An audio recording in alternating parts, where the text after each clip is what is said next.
Today we're going to have a close-up look at these Chubb deadlocks, the 3G114s, tricky locks to pick. This is the 80mm body one. This is the one I picked on my last video. And you'll notice on this one, the reinforcement, you can't remove it.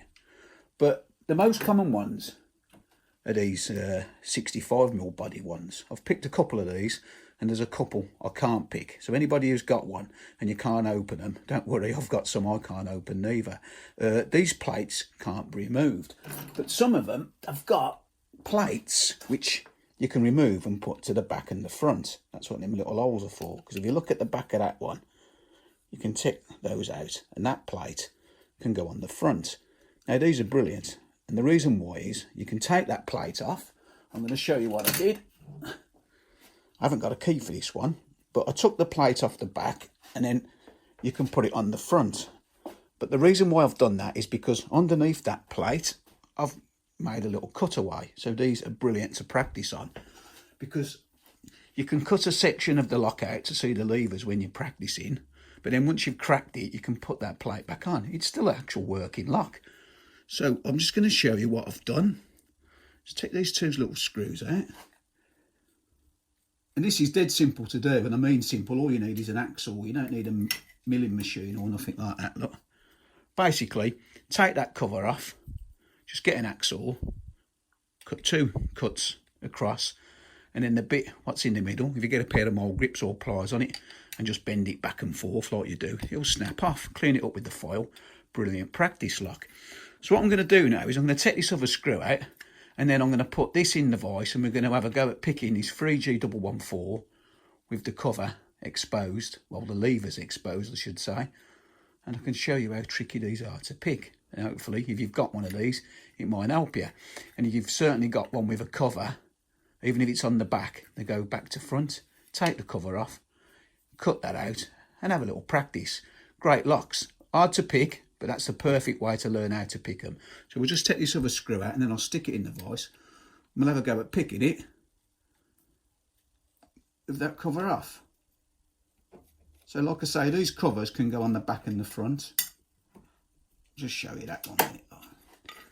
So, because obviously it depends which way that went in the door originally. So you turn that round and it can go, see the holes line up, it can go on the back or it can go on the front.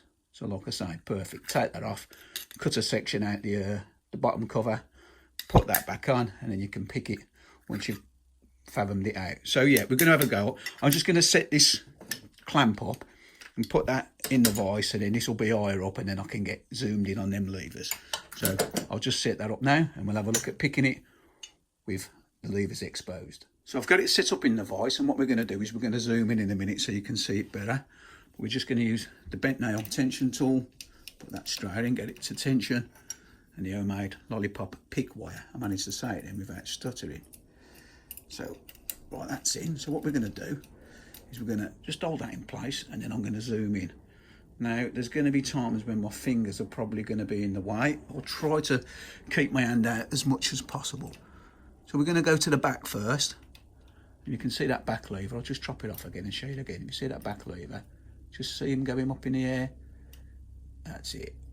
Because I'm bouncing with my fingers, it might go out of focus a couple of times. But we've got that back lever set up. And what we're going to do is we're going to force the wire back to the front. And along the way, we're going to just touch all the levers up slightly.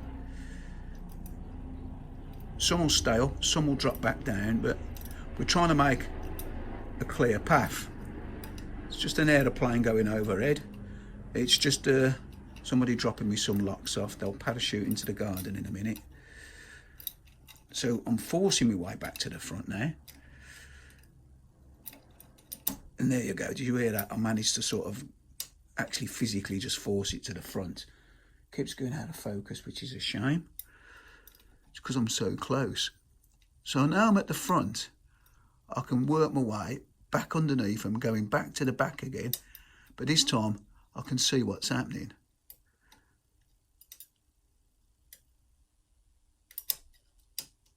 See that click? That's the back one. The back one's set now.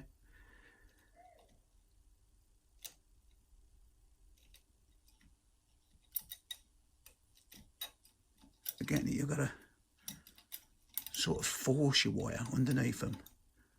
But don't be scared to give it a good bit of force. There you go, we're back to the front. Now number 2's binding, so what I'm going to do, watch my finger and thumb if I can get it in focus. Rather than just twist that really heavy, because you could make it go too high, I should say. I'm just going to bounce it, look. Putting my tension on, just bouncing it. There you go. It went up then, but it didn't go too high. So now I'm going to go back to the front and lift him up. See him going up? And there you go, he's in the correct position now. It will drop back down if it's not ready to stay up like it did. So if that happens, you just, again, work your way through the stack, finding ones what'll just go up a little bit, but click and stay up. Because once they stay up, it means your other levers will stay up. You've got to get them to bind one at a time. So I'm back to the front now. But now you can see a bit of a gap appearing. Now I know full well that that second one's not ready to go up yet, but the third one is. You can see that little bit of movement on the third lever. Now the second one's gone up, so the first one just needs touching up. Look, you can see I'm virtually above the cutout in the bolt, which is obviously what throws you into the anti-pick, and now it's above it, which is good because you can't drop into the anti-pick now as long as you stay above it. So I know it's the third lever what just needs that little bit of encouragement, so I just need to force my way onto it. But by doing that, the front one dropped back down again, so you can see why these are tricky locks to pick, but you've just got to keep at it. And sometimes when you're doing it and you're looking at it, it does give you an idea of what's happening. But once you've got used to picking these, sometimes watching it actually causes you more problems than doing it blind. I know that sounds stupid, but honestly, I can pick some of these locks quicker without looking at the levers. And that might sound a bit odd, but it's true. Sometimes when you're watching, you're doing things what don't need to be done. So I'm back to the front now, like you can see a nice gap now. So again, I'm just rocking the first lever. He's really binding now. So he's up. So he'll probably stay up now. And I've got a nice little runway now, so I can actually get underneath and just touch them all. Oh, I'm going through the pack now. Just touching every single one, really slowly. You can see them all just going up. I know it's number 2, look. Bouncing it now. There you go. You see that click? Or hear the click, I should say, and see the movement. Now it's just number 1, look. There you go, we got it. So like I say, they are tricky to pick. And if you have got the luxury of having a cover on top, you can remove that and cut that section out. And it gives you a great little practice lock. If not, you could always make a separate cover. It's only a bit of thin steel. You've only got to drill 2 holes, cut a bit of a section out.